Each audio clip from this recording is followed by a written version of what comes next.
incríveis. Nosso cuidado não fica só no papel. Plano de Assistência Familiar Boa Viagem. Mais que um plano, uma tranquilidade.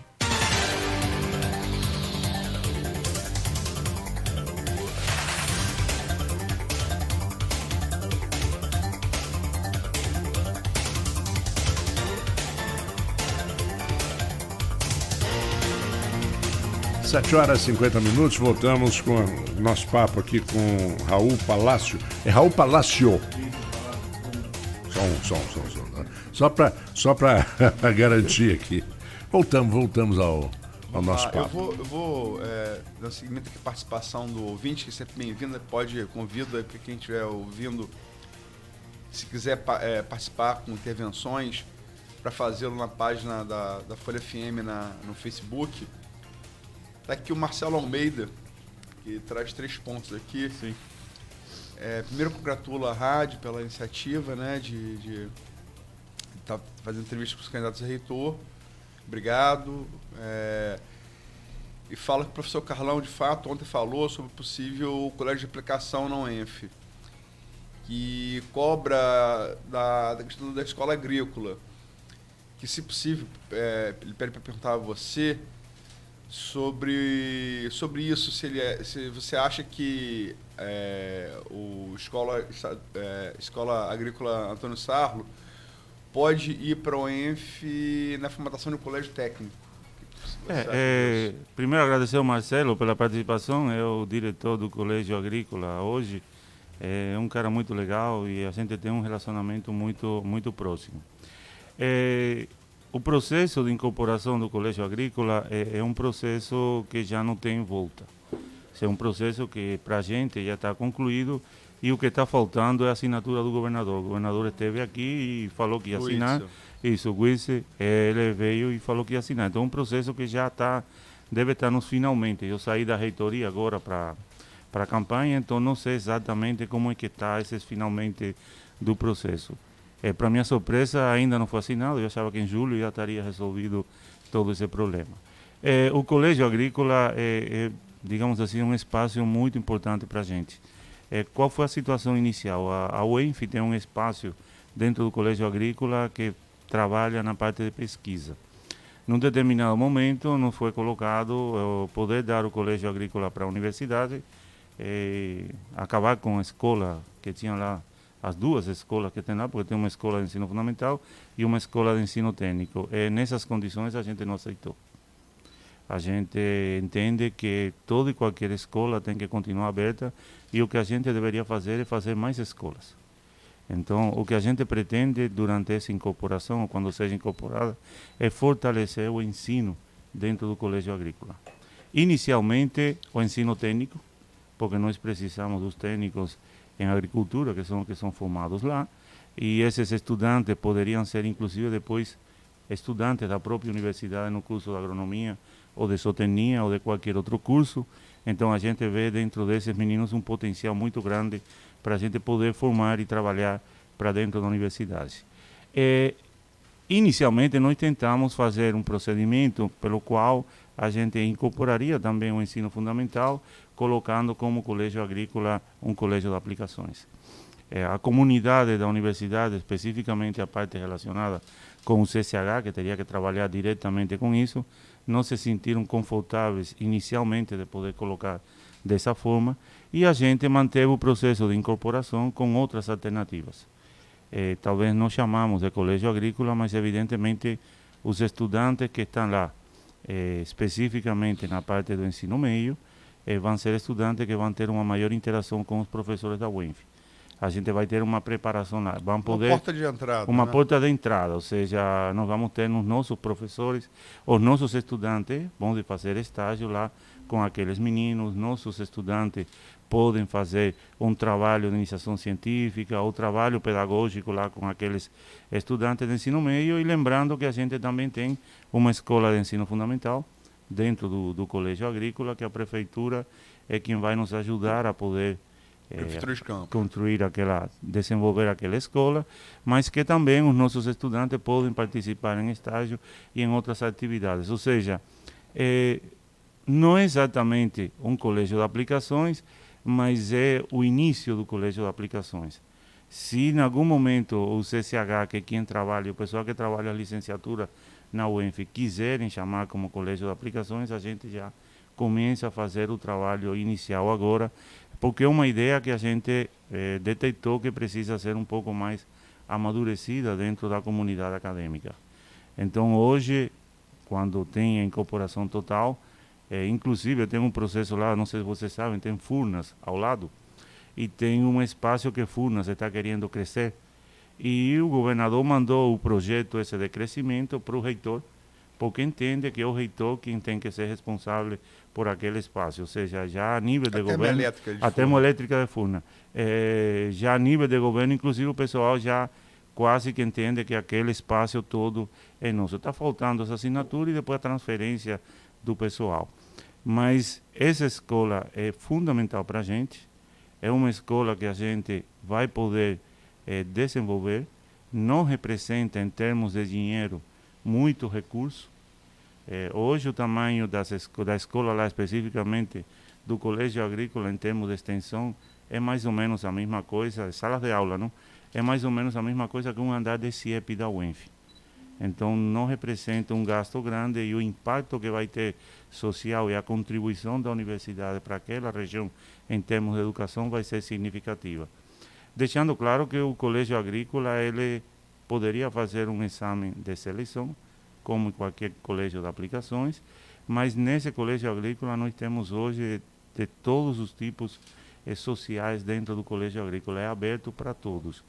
Na medida em que a gente fortalece o colégio e contribui com a história, não sei exatamente quantos anos tem, mas é muitos anos que tem aquele colégio. Sim. Na medida em que a gente contribui com o fortalecimento, vamos ter um número de pessoas maior interessadas pelo colégio e a gente vai conseguir melhorar a qualidade daquele colégio. Hoje eles estão fazendo, inclusive, uma horta, tem uma horta lá, e essa horta estão vendendo os produtos em algumas feiras, ou seja, a gente vê uma revitalização do colégio agrícola e, na medida do possível, a gente ajuda naquele processo, inclusive agora que ainda não pertence à universidade. A parte de segurança do colégio agrícola, através do PROEIS, a gente está colocando para poder favorecer também, atender a segurança também daqueles estudantes e de toda aquela comunidade. Tem aqui também, que está se manifestando aqui, também da UENF, o trabalho na assessoria de imprensa, o Marco Antônio Moreira. Desejo bom dia também, Marco. A pergunta que ele faz para você, Rô, eu repasso aqui democraticamente, que ele fala que o município de Campos, não o campus da UENF, tem uma dicotomia enorme, ao passo que tem uma das melhores universidades do Brasil, uma das piores educações básicas do estado do Rio. Como é que você vê essa dicotomia e como fazer para encurtar esse espaço, puxando para cima, logicamente, acho que ele está perguntando, não puxando para baixo, né? Não, o tempo todo puxando para cima. Já estávamos conversando em relação a isso no início aqui. O Brasil acostuma copiar muita coisa dos Estados Unidos e eu acredito que deveria copiar também as coisas boas. Por exemplo, o ensino público americano é excelente. Então o pessoal gosta de colocar... O ensino médio público é espetacular. Público é espetacular. O high school em termos de esporte, em termos de tudo, é uma coisa absurda. E a quantidade de recursos que são colocados não é tão grande assim. Então, eu acho que a gente deveria também se espelhar em bons exemplos. Aí, estou colocando o exemplo dos Estados Unidos porque seria o extrema, ou digamos assim, a parte da direita, não? Uhum. Aí, na parte de esquerda, a gente tem Cuba. Então, só para colocar quem depende do sistema, ou seja, não tem que ver de direita ou esquerda, desenvolver a educação é uma coisa prioritária para qualquer Estado. A educação é um programa de Estado e não de governo. Então, a UENF, ela tem um papel de desenvolver a nossa região e a gente vem fazendo isso. Uma das formas de encurtar isso é ter uma participação maior da universidade nas escolas. E aí nós temos, por exemplo, a possibilidade de poder trazer os estudantes das escolas públicas para dentro da universidade.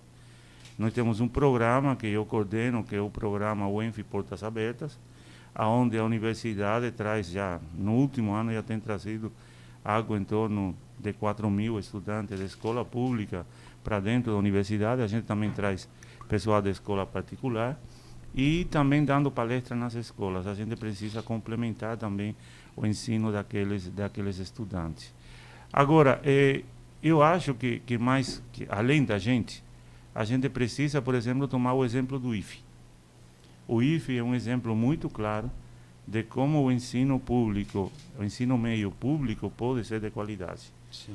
Entendeu? Ou seja, os IFES, eles representam hoje, se a gente colocasse só o resultado dos IFES, a gente teria, em termos de comparação a nível mundial, o Brasil estaria entre os primeiros lugares.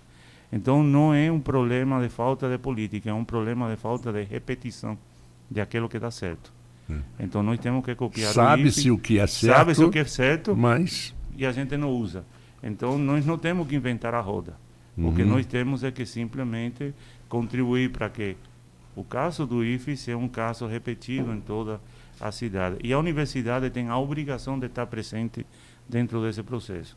A UENF, num determinado momento, decidiu apostar nos cursos de licenciatura. E essa é fundamental para poder desenvolver aquelas escolas. São os nossos estudantes que vão dar aula naqueles cursos. Entendeu? Nós temos que levar os nossos estudantes a poder fazer estágio naquelas escolas como estamos fazendo. E a gente precisa, por outro lado, ter uma interação maior com a juventude. E essa juventude, através do projeto UENF Portas Abertas, a gente está conseguindo, porque é importante que a população jovem entenda que a UENF é possível. Ou seja, muita gente acha que a UENF, até início desse projeto, uns 3 anos atrás, os jovens que iam lá, não, aqui não é possível, eu não posso estudar, não sei. A UENF é de todos e é possível. E muitos desses estudantes das escolas públicas conseguem se formar na UENF. Aí, nesse caso, sim, é importante o sistema de separar cotas específicas para esse pessoal. Ontem nós conversamos aqui com o professor Carlão, primeiro, uma coisa que você chegou a citar, mas a gente, como existe nos Estados Unidos, que são as coisas boas. As coisas ruins, infelizmente, a gente importa também. Mas o orgulho da comunidade com a sua escola. Ah, sim. Isso. Né? Pertencimento. O pertencimento. Nós falamos isso ontem.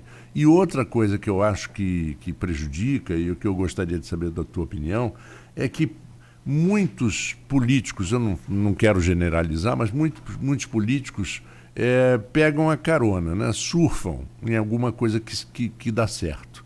Então, por outro lado, acabam boicotando alguma coisa que foi do político anterior. Isso. E isso é terrível, porque causa a descontinuidade, às vezes, de projetos maravilhosos. E, infelizmente, eu vejo que a educação e também, às vezes, a saúde sofre com isso. Com a inveja, com a briga partidária, que não devia, como você falou, educação e saúde são projetos de Estado, não é um projeto de governo, não é um projeto de partido. Nem poderia ser. Claro, para minimizar isso foi que trabalhamos nos últimos anos na independência ou na autonomia financeira da universidade através da aprovação. Não, mas aí é diferente. Né? Aí já vamos entrar em outra, né? Não, mas se quiser, eu acho que está na hora. São 8h10. Não, tudo bem, tudo bem. Na pauta comum. A primeira parte é em relação a temas gerais. Não, tudo bem, para mim, tranquilo. Eu acho que é exatamente isso. Ou seja, a gente tem que colocar a educação num ponto onde as pessoas consigam entender realmente a importância da educação. Hoje eu vejo muito blá, blá, blá em termos de educação. Mas a gente precisa ter uma ação, por exemplo, uma ação política bem mais forte com os deputados. A gente precisa ter uma ação política através do diálogo, da conversa, bem mais forte com a comunidade. O que se classifica como blá, blá, blá da educação? É que assim o pessoal chega, não, precisamos de educação, não, os índices nossos estão ruins, não, a educação não dá certo, não, então não tem coisas concretas em relação a isso. Ou seja, acho que escolas sem partido é um desses blá, blá, blá também? Eu acho que também. Eu acho que o pessoal se preocupa por coisa que não tem sentido. Toda escola, digamos assim, é a escola de todos os partidos. É como eu colocar agora a escola dos homens ou a escola das mulheres, entende? Tu não pode limitar uma escola, a escola tem que sonhar, a escola tem que ter de tudo. Conseguir ensinar noções de o que é marxismo, o que é capitalismo, já seria uma grande... Já é uma grande coisa, entende? O que é Adam Smith, Karl Marx, exatamente. Já tá legal. Então, aí tu tem tudo dentro de uma escola, a escola não tem limite, tu tem pessoas que estão sendo formadas e que precisam sonhar. Então, eu acho que está faltando uma política certa nessa direção. Na realidade, o que está faltando é mais senadores estilo Darcy Ribeiro, entende? Então, nós vemos muitos problemas. Cristóvão Buarque. Cristóvão Buarque, entendeu? Muitos problemas, especificamente o pessoal discutindo a terra plana, aquele tipo de coisa.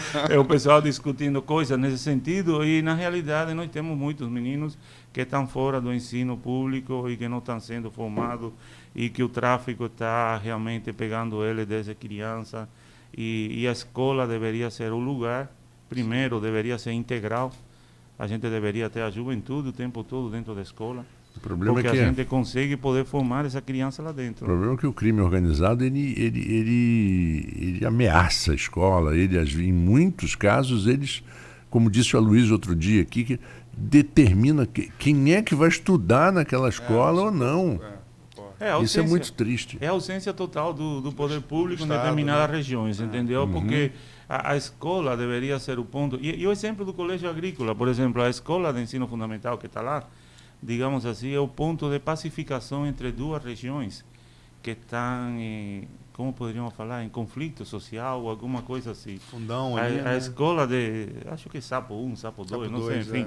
Eu não conheço bem, não sei os nomes, conheço a região, mas não sei, eu não conheço a comunidade também, mas não sei os nomes, porque para mim é muito difícil entender que uma pessoa que está nesse grupo é diferente a outra pessoa que está no outro grupo. Para mim são iguais. A comunidade é a geopolítica. Isso, é uma coisa que eu não consigo entender. Não tem grande diferença, é a mesma coisa, uma coisa que outra, porque que a gente... Mas, enfim.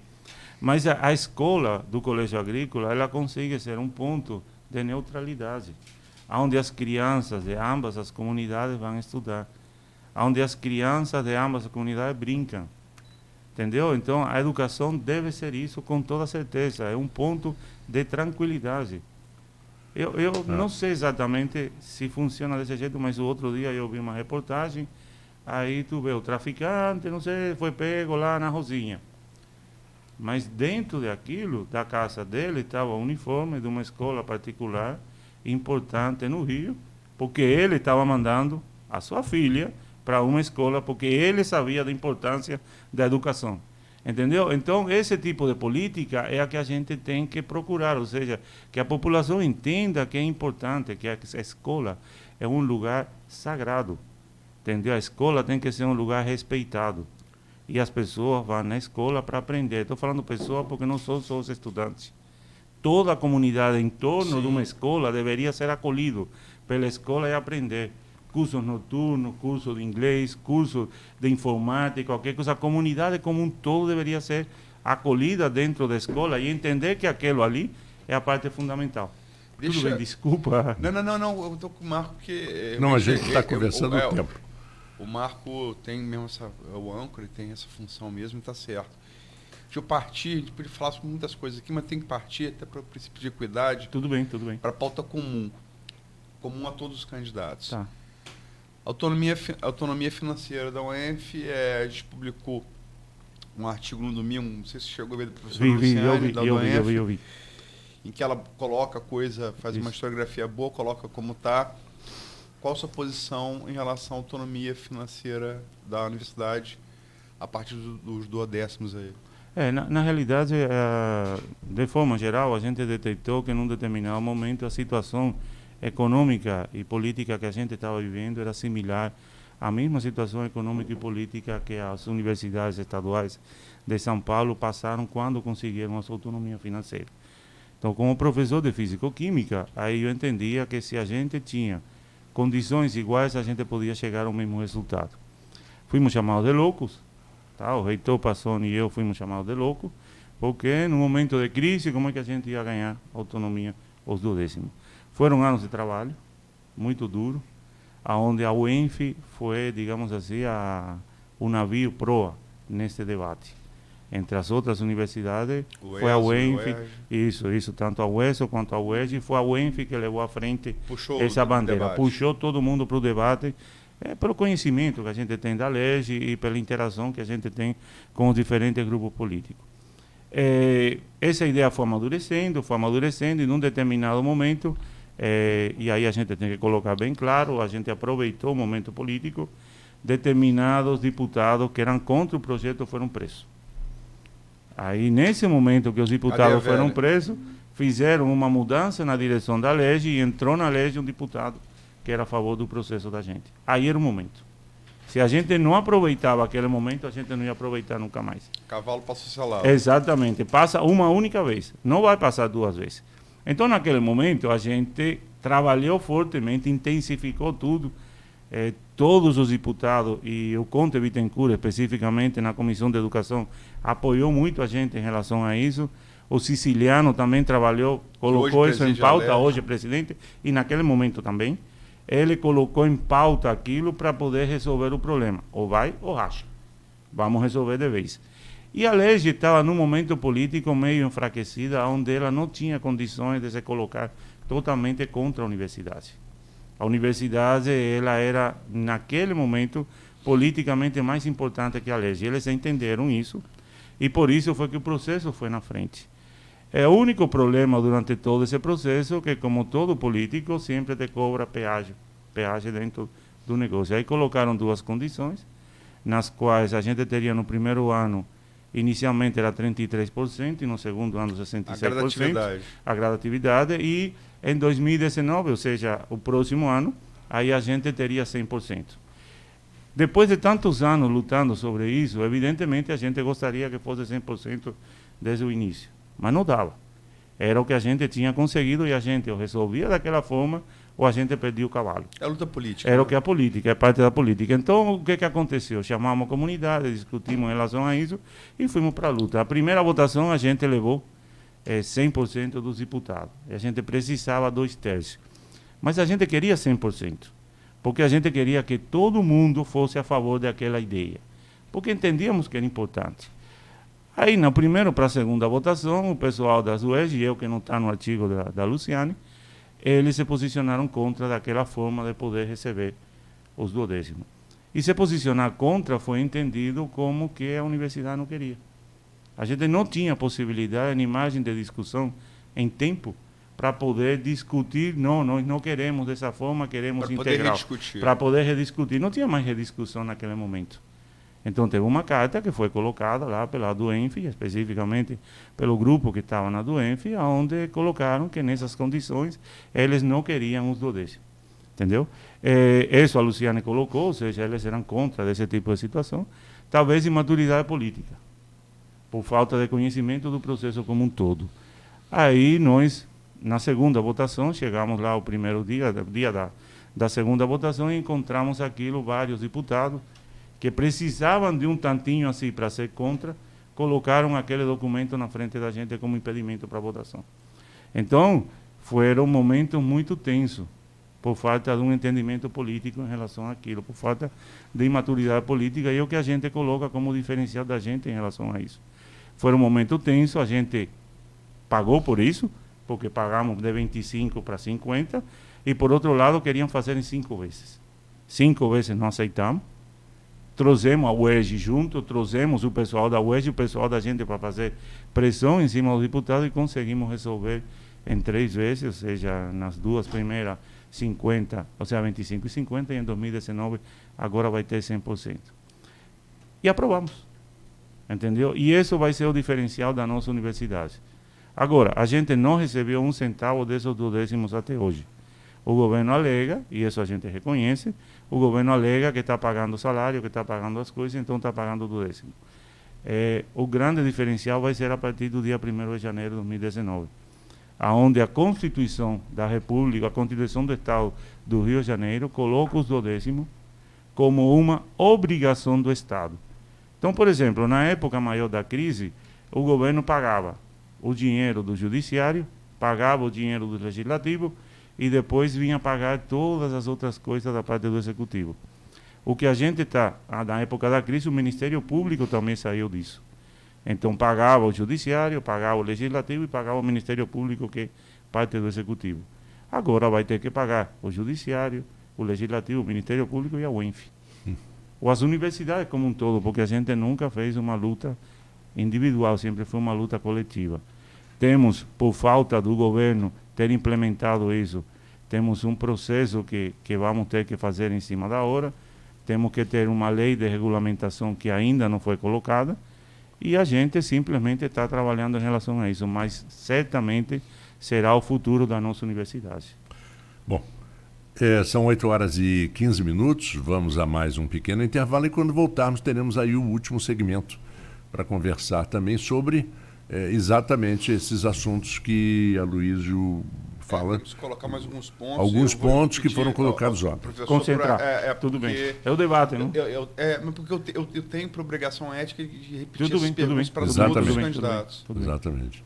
Bom, vamos lá no intervalo, voltamos já já. Grandes ofertas só na Terra Mar. Bomba d'água meio cavalo, 180.